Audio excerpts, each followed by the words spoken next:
Bienvenidos a Luces y Sombras, luces del conocimiento que nos disipe las sombras de la ignorancia. En el vídeo anterior dijimos de que hoy hablaríamos sobre los significados de Adán y Eva.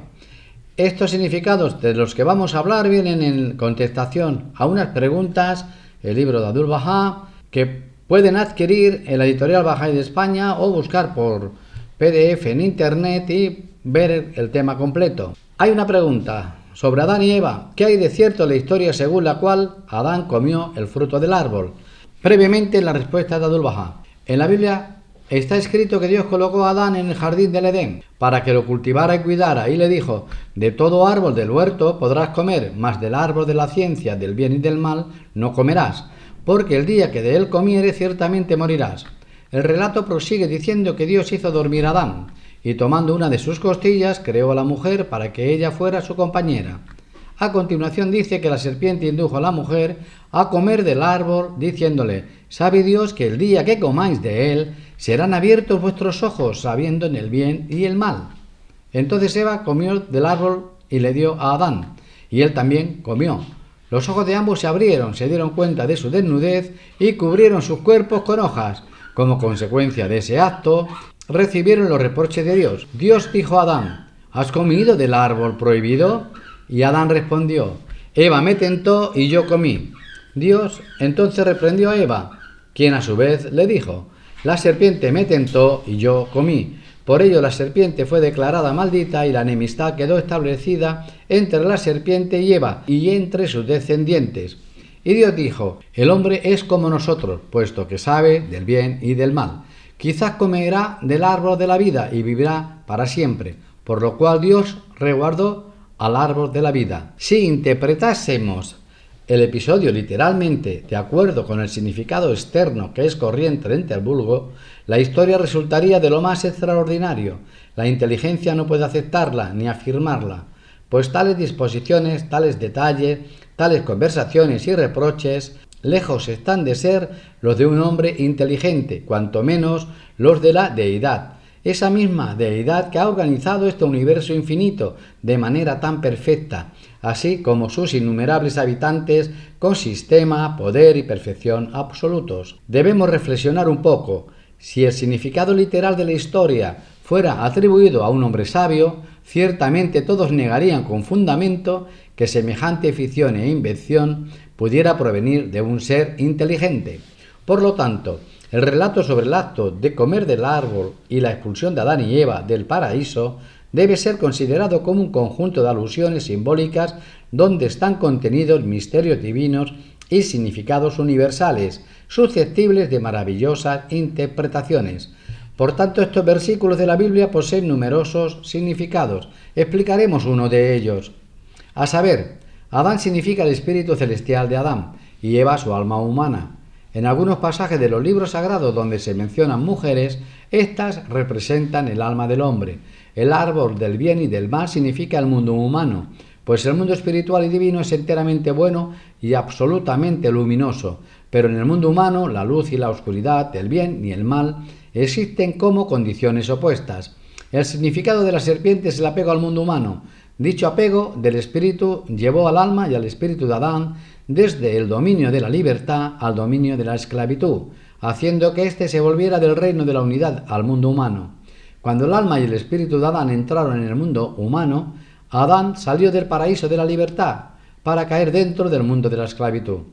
Venía de las alturas de pureza y bondad absolutas y entró en el mundo del bien y del mal. El árbol de la vida representa el más alto grado del mundo de la existencia. Es la estación de la palabra de Dios y de la suprema manifestación, el profeta. Esta estación, por consiguiente, ha estado vedada y sólo se volvería clara y diáfana con la aparición de la más noble manifestación suprema. Pues la estación de Adán, en cuanto a la exteriorización de las perfecciones divinas, se encontraba en estado embrionario. La estación de Cristo coincidió con el estado de madurez o edad de la razón. El surgimiento de la luminaria más grande marca el estado de perfección de la esencia y de las cualidades. Por esta razón, el árbol de la vida del paraíso supremo es la expresión del centro de absoluta pureza santificada, es decir, de la manifestación suprema de Dios. Desde los días de Adán hasta los días de Cristo Se habló poco de la vida eterna y de las perfecciones celestiales y universales. La realidad de Cristo ocupó la estación del árbol de vida.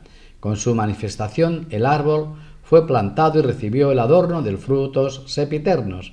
Ahora bien, reflexiona hasta qué punto este significado refleja bien la realidad, pues el espíritu y el alma de Adán, al estar apegados al mundo humano, pasaron del dominio de la libertad al de la esclavitud, en el que continuaron viviendo sus descendientes. Dicho apego del alma y del espíritu al mundo humano, lo que llamamos el pecado, fue heredado por los descendientes de Adán, y es la serpiente que siempre está entre los espíritus y los progenitores de Adán, y rivaliza con ellos. Tal enemistad todavía perdura, pues el apego al mundo ha sido el opresor de los espíritus, esclavitud semejante que se identifica con el pecado y que ha sido transmitido desde Adán hasta su posteridad. Precisamente debido a ese apego, los hombres se han visto privados de la espiritualidad esencial y de una estación exaltada. Cuando la santificada brisa de Cristo y la sagrada luz de la más grande luminaria se difundieron, las realidades humanas, es decir, aquellos quienes se volvieron hacia la palabra de Dios y recibieron la profusión de sus generosidades, se salvaron de ese apego y de ese pecado, obteniendo la vida eterna. Se libraron de las cadenas de la esclavitud y alcanzaron el mundo de la libertad. Se desquitaron de los vicios del mundo humano y fueron benditos con las virtudes del reino. Tal es el sentido de las palabras de Cristo: di mi sangre por la vida del mundo. Es decir, he escogido todas estas dificultades, sufrimientos y calamidades e incluso el martirio supremo para alcanzar la meta de la remisión de los pecados, es decir, el desprendimiento de las almas humanas y su atracción al mundo divino, a fin de que se alcen almas que sean para la humanidad la esencia misma de la guía y espejos de las perfecciones del reino supremo. Observa que, de conformidad con las suposiciones del pueblo del libro, el significado esotérico del relato representaría una injusticia absoluta, rayada en la predestinación total. Si Adán pecó por acercarse al árbol prohibido, ¿cuál fue el pecado del glorioso Abraham? ¿Y cuál el error de Moisés, el interlocutor? ¿Cuál fue el crimen de Noé, el profeta? ¿Cuál la transgresión de José, el veraz? ¿Cuál es la iniquidad de los profetas de Dios y cuál el destino de Juan el Casto?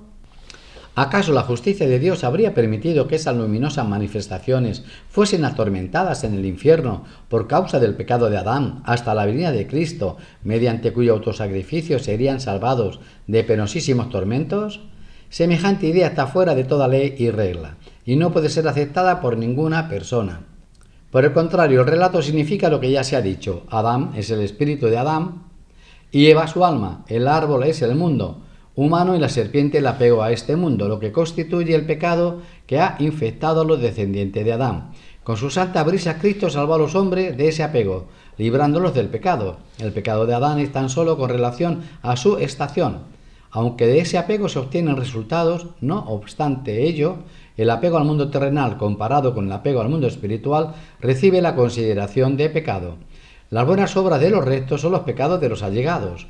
Ello es claro. Así el poder corporal no solo es defectuoso en relación con el poder espiritual, sino que es la debilidad misma. De igual modo, comparada con la vida eterna del reino, la vida física se equipara con la muerte.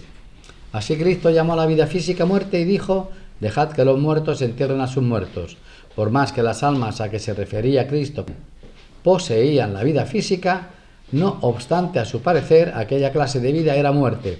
Este es uno de los significados de la historia bíblica de Adán. Medita para descubrir otros. Recuerde que en el vídeo anterior expusimos que la palabra revelada por los profetas es a través de una espada de doble filo que divide a unos creyentes de otros, busca a los de pureza de corazón de aquellos que están atrapados en el mundo material. Aquí vamos a dejar el vídeo recordándoles la expresión de Bahá'u'lláh: una hora de reflexión es preferible a 70 años de piadosa adoración. Hasta el siguiente.